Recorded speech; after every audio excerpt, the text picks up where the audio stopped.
Hey, guys, welcome back and happy Sunday. Guys, I'm so excited because I have my new studio, and a huge thank you to Jason for doing all of this yesterday. He really went out of his way to make my studio feel special. And because we moved, and I feel like since I started YouTube, we've moved 3 times now. I started off my channel with my laptop on a cat tower. And I was sitting in my living room and I used to post-it notes on the cat tower so I knew what I was talking about. So things have changed so much and we're growing, evolving, and I can't thank you enough. I feel like I'm getting emotional over this, but I'm an emotional guy. I'm a Cancer. Okay, well, today we're back to talk about the fact that the LA Times writers who wrote the article about the Girardi scandal are talking about whether or not Erika Girardi had a heads up about the article, what they learned from the Real Housewives of Beverly Hills, and what questions still remain. Plus, they give us an update on the legal situation. Guys, we have all the details and more, but before we jump in, if you guys haven't already, go ahead, smash that like button. If you're not subscribed, get subscribed, and don't forget to hit that notification bell because, well, you don't want to miss anything we have coming up. With that, let's jump right in. It's time for all your binge-worthy pop culture news. Welcome to Up and Adam.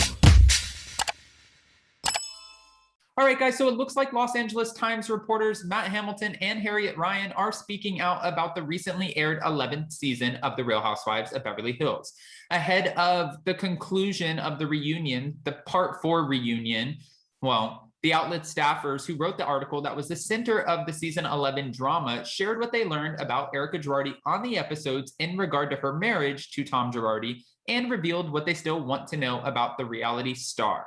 Okay. LA Times writers are coming through, and we've seen them do a couple of podcasts. I believe they did Reality Life with Kate Casey, which we love Kate Casey over here. Shout out to her. If you guys haven't checked her out, make sure you do. But let's keep going. So one of the writers, Matt, revealed during a Q&A with LA Times, my main takeaway was the portrait of somewhat bleak inner life of the Girardis' marriages over the last few years. The power balance, his multiple affairs, the financial control that Tom allegedly wielded, the attempts by Erika to help get Tom help, the ring of people that surrounded Tom and limited Erika's access. This is what Matt revealed. But while Matt found himself educated about the ins and outs of Erika's decade-long marriage to Tom Girardi, who is now a disbarred attorney, he said the Real Housewives of Beverly Hills failed to reveal certain details regarding how it ended. Actually, he asked, when did she hire her lawyer? How does she pay her assistant? How and when did she hire a moving truck? When did she put her rent down on her new residence? The logistics are intense, especially considering she was also filming and Bravo's cameras caught none of this. Really? Really? I mean, I agree, Matt. I agree. It looks like Harriet was also confused about the timing of Erika and Tom's split as well, and her reasoning for staying in the marriage. When it came to Harriet, she said she files for divorce and says Tom Girardi was unfaithful and verbally abusive to her for years and stayed only because her substantial Real Housewives of Beverly Hills checks were sent to the Girardi Keese office. Couldn't she have just called Bravo HR and had them change the address? During one particular episode of The Real Housewives of Beverly Hills, Erika told her castmates, many of whom were quite shocked about the contents of Matt and Harriet's LA Times article. She said, I don't have a heads up on an LA Times article. Nobody calls me to say, hey, by the way, this piece is coming to you. But according to Matt, they reached out to Erika's publicist and her attorney for comments. So it looks like they're challenging what she said at the reunion, and it looks like she is allegedly not telling us the whole truth. Allegedly, the word of the year, allegedly. Okay, sorry, I'm still so excited. I have my little studio. Okay, let's keep going. Matt revealed that we sought out comment on the lawsuit that accused Tom Girardi of a sham divorce. 2 days before our story was published mid-December, we sent questions to her representatives. We did not specify when the story would go live online, but gave a sharp deadline of the day prior. As for Erika's claim that the story was nothing more than a hit piece, Harriet said she believes Erika didn't understand the meaning of the term or didn't read their article. Although Erika was accused of inconsistencies throughout the 11th season of The Real Housewives of Beverly Hills, Matt said he felt she was withholding more than she was displaying as far as inconsistencies. Meanwhile, Harriet put a spotlight on her story about Tom Girardi's car accident. She said the car wreck is something that Girardi loyalists have been pushing out there since last year as an explanation of his behavior.